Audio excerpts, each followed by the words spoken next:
বিগত সময়ে আন্দোলন সংগ্রামে আমাদেরকে যিনি অনুপ্রেরণা জুগিয়েছেন, যিনি নির্বাসিত থাকা অবস্থায় থাকার পরও তিনি আমাদের মাঝে আমাদেরকে বিভিন্ন রাজনৈতিকভাবে অভিভাবকের ন্যায় উনি আমাদেরকে দিক নির্দেশনা দিয়েছিলেন। আমাদের সেই প্রিয় নেতা জনাব তারেক রহমান সাহেবের সহধর্মিণী, উনি পাশে থাকার কারণে তারেক রহমান শক্তি, সাহস, মনোবল পেয়েছিল এবং তিনি কখনো মনোবল হারায়নি বা মনোবল এত দমন পীড়ন বা মিথ্যা হামলা পরও কিন্তু উনি কিন্তু মানে বিএনপির পাশাপাশি বিএনপির সাথে সমমনা রাজনৈতিক দলগুলোকে তিনি যে উৎসাহ দিয়েছে, প্রেরণা দিয়েছে এবং সাহস জুগিয়েছে, সেজন্য আমি বাবিকে আন্তরিকভাবে অভিনন্দন, ধন্যবাদ জানাই।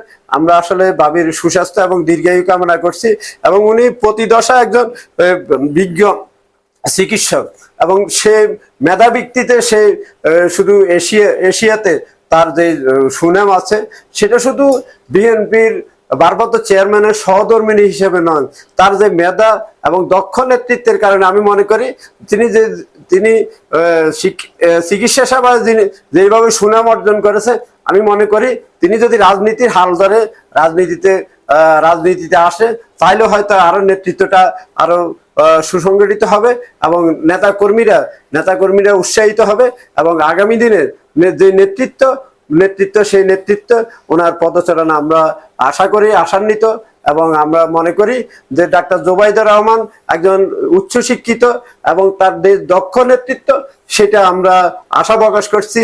আমরা বিগত সময়ে কিন্তু আমরা 16-17 বছর আসলে আমাদের যে ফ্যাসিবাদের বিরুদ্ধে যে লড়াই সংগ্রাম করেছি, যে আন্দোলন করেছি এবং আমরা যে আমাদের জীবন বাজি রেখে আমাদের নেতাকর্মীরা, এই সারিতে বসার নেতাকর্মীরা কিন্তু তারা সবাই যেভাবে পারছে তারা সেভাবে সহযোগিতা করেছে। আমাদের সুমন, সে কিন্তু দীর্ঘ সময় ফ্যাসিবাদের দোষরদের নির্যাতন এবং হত্যা মামলা এখন অদ্যাবধি পর্যন্ত তার মামলা উদ্ধ হয়নি।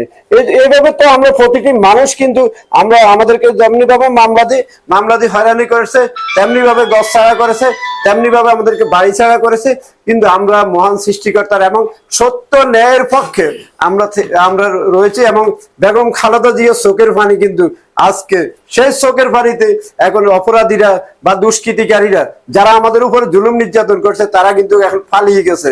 এই চোখের পানি একদিন বেগম খালেদা জিয়াকে ক্যান্টনমেন্টের বাড়ি থেকে এক কাপড়ে যেভাবে হ্যস্ত করে তার উপরে যে অমানসিক নির্যাতন করেছে, অমানবিক কর্মকাণ্ড চালিয়েছে ফ্যাসিবাদ, তাদের ক্ষমতার অপব্যবহার এত মানে জঘন্য, এত নির্মমতা, সেটা আসলে বহিঃপ্রকাশ আমরা দেখেছি।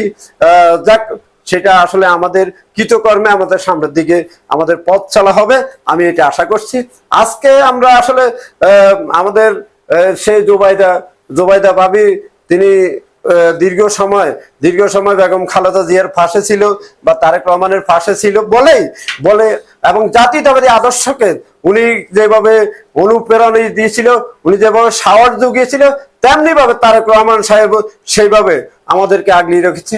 আজকে একটি গোষ্ঠী কিন্তু ষড়যন্ত্র কিন্তু থেমে থাকে না। ষড়যন্ত্র আমরা অতীতে দেখেছি, বর্তমানেও দেখছি। কি অসুবিধা হয়ে গেছে, প্রধান উপদেষ্টা ডক্টর মোহাম্মদ ইউনূস এবং বিএনপির ভারপ্রাপ্ত চেয়ারম্যান তারেক রহমান লন্ডনে বৈঠক করেছে, এটাতে অনেকে বিষেধাগার হয়ে গেছে, অনেকের গায়ে জ্বালা পোড়া ছুটে গেছে। এটা তো আমি মনে করি রাজনৈতিক সহনশীল একটা পরিবেশে তখন তারেক রহমান এবং ডক্টর ইউনূস সাহেবের যে বৈঠক, সেই বৈঠক তো বাংলাদেশের রাজনীতির জন্য একটা আমি মনে করি যে সৌহার্দ্যপূর্ণ সম্পর্ক, সেটা আমাদেরকে দেখিয়ে দিয়েছে যে রাজনীতিটা কিভাবে করতে হয়। ডক্টর ইউনূসের জায়গায় সম্মানিত, তারেক রহমানের জায়গায় সম্মানিত। আজকে আমাদের কিছু বেড়ে ওঠা 5 তারিখের পরে কিছু বেড়ে ওঠা রাজনৈতিক দলের অনেক নেতৃবৃন্দ আজকে তারা তো রাজনীতি করতে আসে না, তারা আসছে শেখ হাসিনার অর্থাৎ আওয়ামী লীগের দোষর হিসাবে কাজ করার জন্য। আমরা দীর্ঘ আন্দোলন সংগ্রাম করেছি, আমরা একটা অবাধ, সুষ্ঠু, গ্রহণযোগ্য নির্বাচন, যে ব্যালটের মাধ্যমে মানুষ তার প্রতিনিধি নির্বাচিত করবে, জনগণ তাকে ভোট দিয়ে নির্বাচিত করবে, সেটার জন্য আমরা আন্দোলন সংগ্রাম করেছি। আজকে আমরা দেখেছি অতীতের ন্যায় আওয়ামী লীগ বিএনপি যখন দাবি দাওয়া দিত যে অবাধ, সুষ্ঠু, গ্রহণযোগ্য, নিরপেক্ষ সরকার অধীনে নির্বাচন, তখন তো কিন্তু তাদের গায়ে জ্বালা পোড়া ছুটে যেত।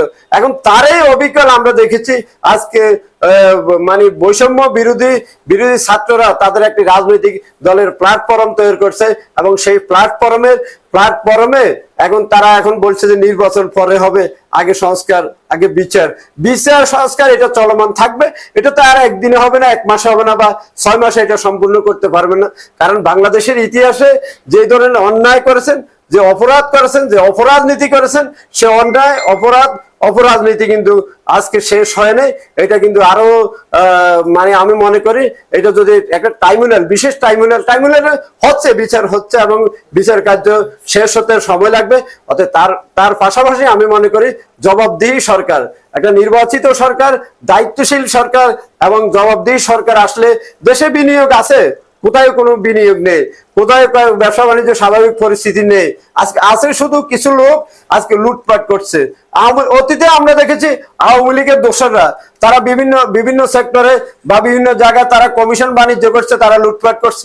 আজকে তারই আমি ধারাবাহিকভাবে আমরা দেখেছি কিছু আজকে যারা ছাত্র প্রতিনিধিত্ব করছেন তারা তাদের কর্মস্থলে ফিরে যাওয়া দরকার। তারা তাদের শিক্ষা তাদের যে চাকরিজীবীতে যারা চাকরি করবে চাকরিতে চলে যাও, তারা ব্যবসা করবে ব্যবসাতে যাও। কিন্তু তারা তো তাদের একটা দাবি ছিল যে বৈষম্য বিরোধী বা কোটা বিরোধী যে আন্দোলন, সেই আন্দোলনে তো জনগণের সমর্থন ছিল।